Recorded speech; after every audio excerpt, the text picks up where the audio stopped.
Hey everybody, it's Trigger Bar Philosopher. Welcome back out to the channel. Today we're going to be continuing our testing of 380 ACP self-defense ammunition. In particular, we're going to be taking another look at the Underwood Xtreme Defender. This time it's going to be a plus P version. Should be a good time. Let's get to shooting.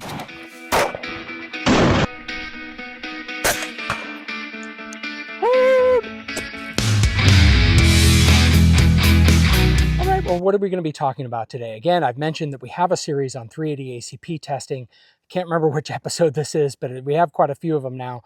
And for the most part, I think most people are dialing in to this channel to take a look at the Bodyguard 2.0, which is a new offering from Smith & Wesson, and how it performs with all of these various self-defense rounds. Does it shoot it? Does it shoot it accurately?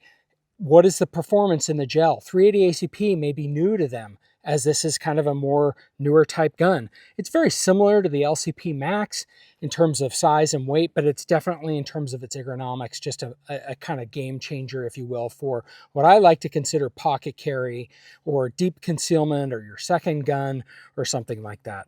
But today we're going to be taking a look at the Underwood 68 grain Xtreme Defender. I've looked at this before already in this series, but a number of people have asked me to do this plus P testing. I'm hesitant to do that. Smith & Wesson very clearly says on its website that this gun, the Bodyguard 2.0, is not rated to shoot plus P. People then freak out in the comments, say there's no definition for plus P and it's okay to shoot a few rounds. But I just want to make it very clear that according to Smith & Wesson's website, this gun should not shoot plus P. Now, for me personally, I think that that's fine. It's still going to be within the safe realm of the pressures of this gun. And it's just something that I think that's going to be okay. It's not something that I want to put a lot of rounds down through this gun. I don't want to do a lot of plus P testing. And that brings up an interesting point for me, is that if this is something that you can't really put a lot of rounds down through your gun, is that a round that you want to be testing? It brings up Paul Harrell's video on precious ammunition or boutique ammunition. And do you really want to be using that's so precious that you never shoot it? Well, in this case, is it caused so much damage because it's at additional and higher pressures than the spring was made for, than the frame was made for. You know, it's definitely within, I believe, the safety margins, but over time, I think it would exceed that, and you're going to see your gun die earlier than it should and what it was designed for. So with that said, we've got some fun times. As you'll notice if you've been following the series, we've dropped the Kimber Micro 380 out. Had the same barrel length as this Bodyguard 2.0, but the Bodyguard has a faster twist rate. I thought that was interesting to see when I compared two guns that had the same barrel length, what differences we would see in gel, and oftentimes we saw significant differences. But for the sake of number of shots, number of rounds, number of gel blocks, and how quickly I can get through some of these videos, we're going to jump down to just two guns for our evaluation. The Bodyguard 2.0 and the Beretta Cheetah 80X, which has about an inch longer of barrel. So with that said, this should be a good time. We got gel tests, we got accuracy, we have Garmin for radar and velocities. This should be a great time. Let's get to shooting. Okay, we have the 68 grain Underwood Xtreme Defender Plus P. We'll see how it does in gel. We have our Garmin. I don't know if it'll capture it or not, but let's see what we can do here. All right, let's go down range, take a look.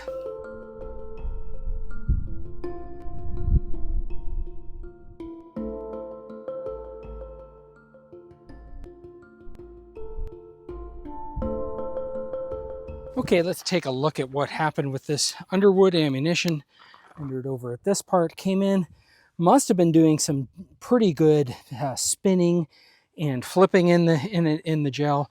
That's actually pretty good because all of that does wounding to the intended target and the tissue around it. And then we got another tremendous amount of spin. Again, these tend to be more one-dimensional, so as we go take a look at the top sight, we'll probably not see sun. So that first happened at about 3 or 4 inches. I like that. Next at 10 inches, like that. Stopped around 14 inches. This is a great round. The only downside is the plus P nature of it, and we don't know how many times we can shoot that out of our gun. One thing I continue to not like about these Defenders is how they deviate. So you can see, you don't see that massive wound track because these tend to be sort of one-dimensional. This big thing here, you really see it almost disappears at that angle, and then you come here and it's huge, right? So that's what you can see. That's the different views of it, it's kind of spinning in one direction. But I think that's a fantastic round. If it works in your gun, that's a good one. If you trust going plus P, that's your decision. All right, well, we have the Beretta Cheetah 80X. We'll see what it does with the 68 grain plus P Underwood. I feel more confident shooting it out of this gun. Let's go see what it did. Well, that got 1297, which is less than the previous one. Let's see what we get with this one again. It went too low and it skipped off the bottom. You'll be able to see it in the gel, but okay, I hope that's a little better. We'll see. 1359 and a little bit better thing, but still not much more when we get the additional barrel length. Interesting.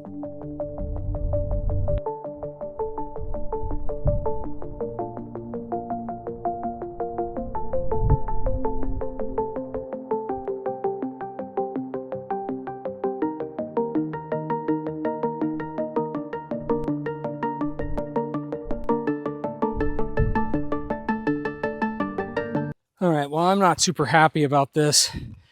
We got 2 rounds. It didn't do great in the gel. This is the second shot right here. Comes in just above our other one. Looks like it's having very similar type wounding.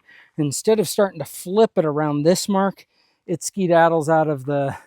We even have tracks in the gel passed out to about 15 inches, but it is skedaddled out of the gel. I'm going to guess it went 14, 15 inches based on what the other one did that went along the bottom of the gel block. Let me flip the gel block and we'll take a look at that. Okay, it doesn't look much better here, but you can tell it just kind of went all along the gel out to about that 14-inch mark. Here's that little bullet right here. In case you haven't seen it, we'll show it later. Actually, I usually don't show these much. I don't know what the point of it is, because they just look like the bullet that came with the gun. They came out. Hardly any deformation and differences. It's not like it's a hollow point and it changes. But just basically rode along the bottom of the gel all the way out to that 14-inch mark. It actually didn't even put a mark on my table, which is interesting too. So just enough hitting of the table to keep it into the gel and plowing through the bottom. Yeah, I would say I'm not as impressed with that. All right, let's see if we can get one of these plus P in with the Beretta.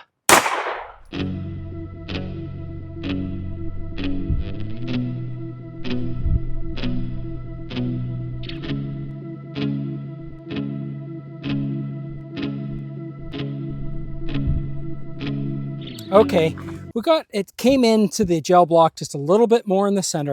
You can see this trail right down here. It comes in and almost added about 15.5 inches and stops. All right, well, we have the 68 grain plus P Xtreme Defender.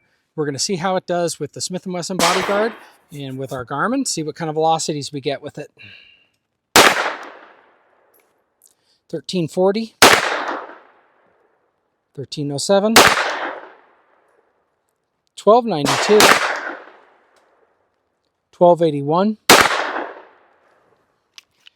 and 1254. Very interesting. Let's see what we got with our session summary. So we got a min of 1253, a max of 1340, average of 1295, that's going 1300 feet per second, extreme spread of 86.5, and an average kinetic energy of 253. All right, well, we have some of this plus P Xtreme Defenders. We're going to see how it does out of the Beretta with this Garmin. 1378, 1386, again, failure to return to battery. 1393, again. 1358. And 1345. All right, let's just take a quick look at the session summary here. So for our min, we got 1345, max of 1393. That's pretty good. Extreme spread of 48, an average of 1372, and then an average kinetic energy of 284. That's starting to get up to 9 millimeter. All right, well, we have the Bodyguard 2.0 with the Underwood Xtreme Defender plus P. And it's important that we know how and where this round hits on target relative to our range ammo, relative to other ammunition that we may be using. differences in spreads. At 5 yards may not a huge difference, but at 10, 15 yards, if you ever have to make a shot, start to get enough of a difference to make a difference in terms of whether or not you're going to be hitting what you want to make. As we know, with 380 ACP ammunition, it's super important to be able to get the hits on your target because we're not shooting with a lot of power. Well, we're already struggling to get this round into chamber, so yet again, Underwood. Again, I have done a little bit of polishing on the feed ramps on this Smith & Wesson 380.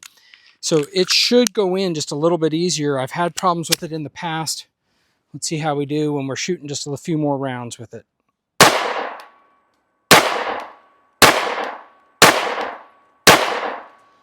Well, it's fairly accurate, and you can tell. And once it got in there, it seemed to be reliable, so that's good news. I haven't been able to shoot 5 rounds of it in the past, so that's good. All right, well, we got the Beretta. We have this Xtreme Defender loaded up.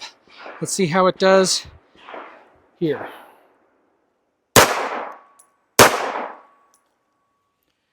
And again, I have polished this again. It still doesn't really like this ammunition.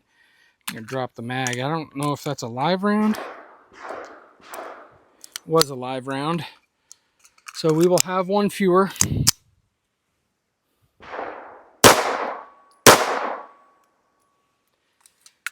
So that's no good for me. All right, well, let's just finish up and wrap things up. Today we looked at the Underwood 68 grain Xtreme Defender Plus P version. In our gel tests, we seem to have pretty good performance, both out of the Beretta and out of the Cheetah 80X, although I don't think that I necessarily saw a significant step up in the Beretta versus the 80X with that about an inch longer of barrel. So not a tremendous amount of difference between these two shooting them. But what we did see was with the Beretta, we had some failures to return to battery. Now, in the past, I've had problems with my Bodyguard 2.0 cycling the 68 grain Underwood Xtreme Defender rounds. And I didn't seem to have that problem with the Plus P. So what I did off camera, as it was getting later after shooting this, I fired another 40 rounds. Now that's a lot because these are kind of expensive rounds. And I got failure on the last round, which is really pretty frustrating. It got caught in the slide. So I think that, you know, in general, these are probably good rounds. Now that I've polished the feed ramp, I then brought it home, polished just a little bit more. Haven't had the opportunity to take it out testing, but I'm still not super comfortable using these rounds in either of these handguns for me. Now, I know, and I hear in the comments, and please put it in the comments if that's your case, that many people with the Bodyguard 2.0, it cycles just fine. Also put it in the comments if you're having cycling issues with the Bodyguard 2.0 with the Xtreme Defender rounds. So I think if your gun runs it, it's fine. You're going to have to make that decision about whether Plus P matters for you. Do you want to shoot the regular round for training and then shoot the Plus P round for self-defense? Maybe that's what you do. I think that over time, that's going to be harder on the gun and the frame, and I just don't think it was meant to deal with that type of recoil and that type of impact on this tiny little gun. And my guess is that's why they put in the manual to not shoot Plus P ammunition out of this handgun. Out of the Beretta Cheetah 80X, I think it's totally fine to be able to shoot it out of it. It's a little bit thicker, heavier gun, and made a little bit more solidly. So I think you're going to have no issues there. But with my gun, I had problems with it. So very interesting to note and very interesting to see. Even after polishing the feed ramp, I still had some cycling issues.